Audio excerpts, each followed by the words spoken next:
Hi again, everybody. Welcome back to Luther Family Ford. It's the June salute to law enforcement. Not quite July yet, although I was in South Dakota over the weekend. It felt like July down there.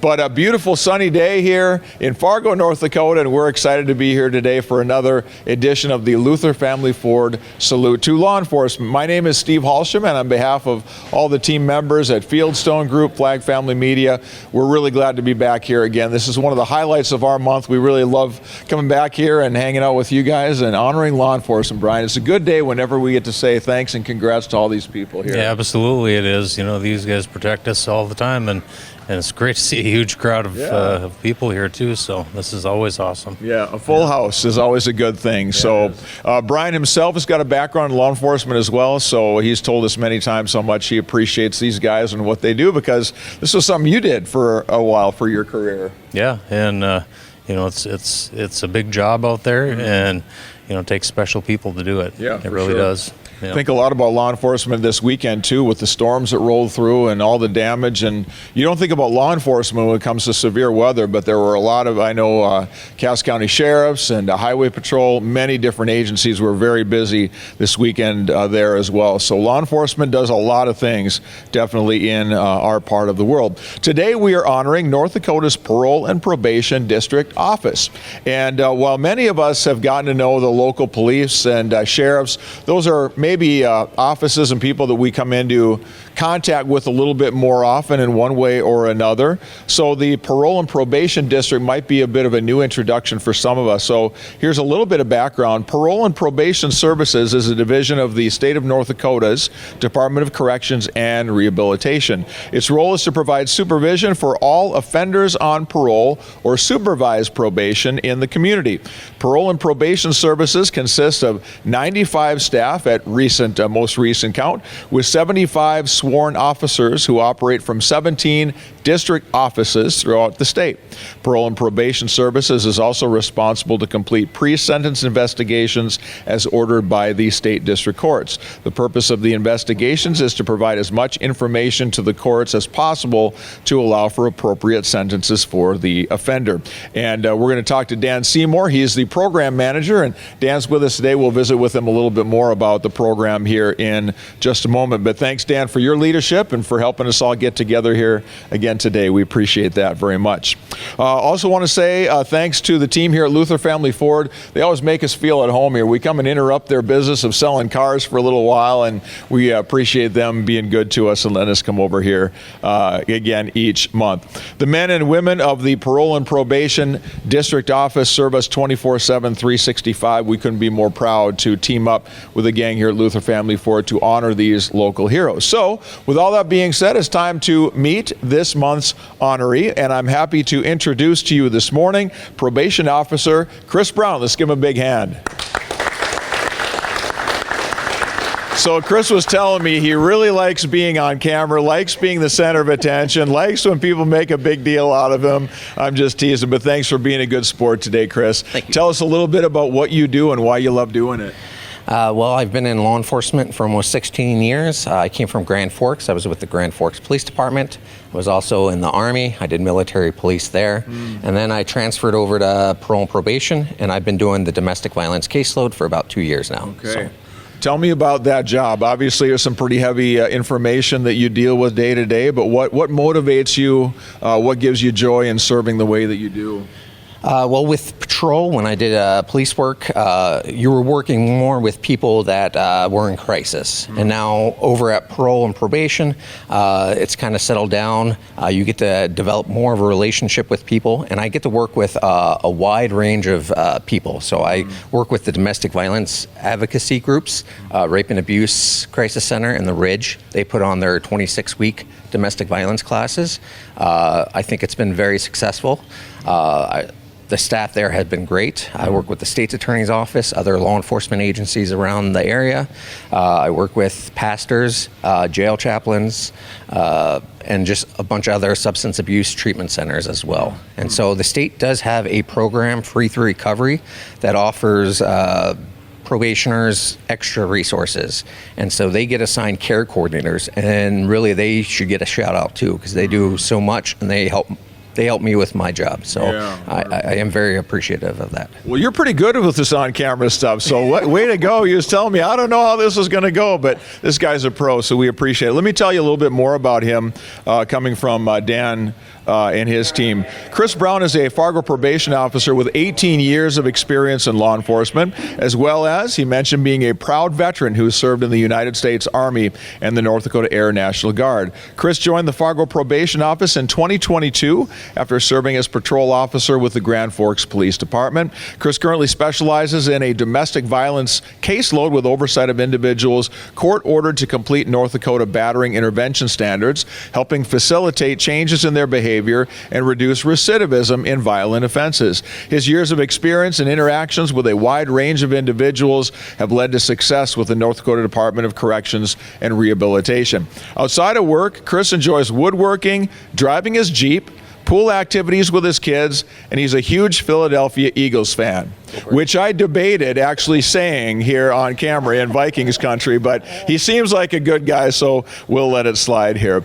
Chris, just a couple other questions I have for you. Tell me about, you've got a great representation here, some friends and family, and whenever the gang at the office gets behind you and stands next to you, that means an awful lot, doesn't it? Yes, our Fargo office is just amazing. Thank you for all the coworkers that are here, all their support. I get tons of advice from them. I ask them questions. Hopefully they can come to me and ask questions as well, but we have lots of fun in the office, some pranks. Every good office. I really appreciate it. I think the way to be successful, especially in this job, is just have a good support system, and I really do. So. Tell me about the feeling of working through some things, and in your case, you're trying, as it said, to reduce the reoffenses and try to stem that so that we don't have that. Tell me about a time maybe when you were able to do that, maybe an example where you work with somebody, you heard maybe later on that they've kind of found a different way about things. Give us an example of maybe something that worked well where you can look back and say, yeah, my work pretty much made a difference there. Yeah, it's easier to recount all the losses, but there are some wins, and you gotta really appreciate those wins. I do have a couple guys that are doing really well, and I look back on the success of some probationers, and I see that when they really incorporate the religious beliefs, and I see really a lot of success with that. Some examples, I know I had one guy come into the office, he looked distraught. I was able to talk with him, personalize a little bit with him. Here he admitted to me that he stole a car. Look out the window and there's the vehicle, and it was the former governor's car. So we were able to get his vehicle back to him. There was no incident. The guy took accountability. No police chases. So that type of stuff, I like talking with these guys, and I really do appreciate when they are accountable. They admit that, yeah, I messed up. How can I move forward? Yeah. And so I think that's a really big first step. Yeah, no kidding. That's just great when you come out of a situation like that could be escalated. Who knows what might happen later? Yes. But it's all calmed down just because of a visit and chat and maybe building some connections with them. So yeah, good work. Dan, I'm going to sneak over here and visit with you for a little bit. I kind of gave a little bit of a synopsis on what the office does and the great work that you do, but let's talk about this guy a little bit. We read a biography there, but just speak from the heart a little bit about what this guy does. Yeah, Chris does such a great job in our office. He believes in what he does. He's taken a lot of initiative once he took over the domestic violence caseload. Specifically, he hasn't talked about it, but he really dove in. There's a gap with law enforcement knowing when someone has a no contact order once they come on supervision, because it's a different system. And he manages that each month. So if someone has an interaction with law enforcement in our area, they know that maybe these two people shouldn't be together, which is fantastic. And yeah, so him taking control of that, communicating with our partners in the community with the domestic violence has been outstanding. And then willing to to take some Vikings banter over his favorite Eagles team. He does well. You just have to look past the miniature championship trophy on his desk. You know, the tough thing about those Eagles fans, they've got bragging rights, and that's difficult for us Vikings fans because we never have any. So maybe someday, right? You never quite know. Talk a little bit about the work that you and your team do. We don't think maybe so much about it. We think about, okay, we need good law enforcement, we need good, ahead of time, we need jails, we need good sentencing and that kind of thing. But then what comes after can make such a big difference. And just listening to Chris talk about some of the things that he's done and trying to get people to look at for a new way of life, it's what you guys are doing every day. It is, and it's something that is not seen in the community. We're very quiet. We get to know the people we work with very well, which helps on both sides. It helps us to move them forward and try to give them a better opportunity of most likely sobriety is a very common issue that we see. And it goes without seeing. And then also, we'll get a report of, a violation of a firearm or drugs being used, and we'll work with our law enforcement partners closely, which we appreciate all of them, and look into that. And that really never gets publicized on the community safety part that my staff are doing every day. Literally every day we're getting information, and Fargo continues to grow. We continue to grow just like all other law enforcement. So we do take a lot of law enforcement action, but we're also working towards trying to keep everybody safe on the community side, and then working with our clients to get them in a position not to be in the criminal justice system anymore. And it's not easy and it's not glamorous. Yeah, for sure. How are we doing in North Dakota with trying to prevent that recidivism? I didn't warn you. I was going to ask you for some background and some trends here, but are things getting better? Are we getting better at doing the work that you all do? And is that taking root and making a difference in some of those reoffenses? Yeah, and I know, legislatively this was talked a lot this session.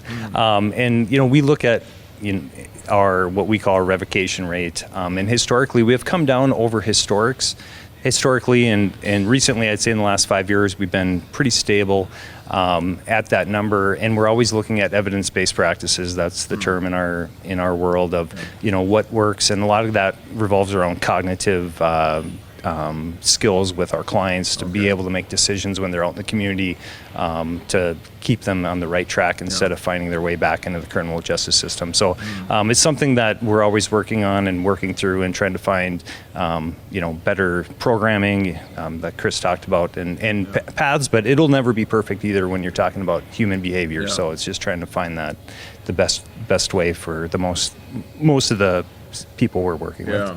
Well, one thing we know, if it weren't for all of you, it'd be way worse. So that's something that we're all really thankful for. So the law enforcement on the other side of the jail offenses means an awful lot. So thanks again for you and your team doing what you do and for coming over and helping us get this all put together Yes, today. Thanks for having it. We appreciate you guys recognizing our office. So. Absolutely, yeah. Law enforcement may be of a different kind that a lot of us don't think about, but certainly really important. So Luther Family Ford also donates a $100 gift card to the person being honored. And Chris, you were telling me that there's an organization you work with a little bit here in the community that means a lot to you that we can pay that forward to.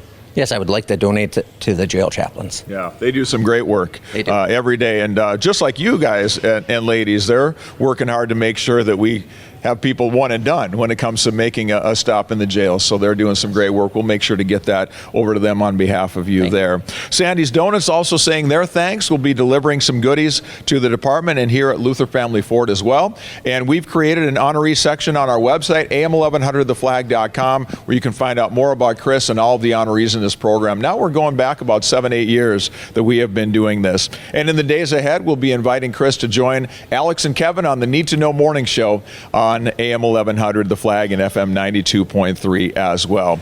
Last thing I always like to say is that at our company, when there's action taken by law enforcement and it makes the news, we give the benefit of the doubt to the men and women who go through the training that they do to make sure that they're keeping us safe and protected at all times here in the community. So with that being said, thanks everybody for being here today, and let's give one last round of applause to our honoree today, Chris Brown. And all of you at the Parole and Probation's office, thanks a ton for all the great work you do. Until next time, Steve Hallstrom here from Luther Family Ford saying have a great day.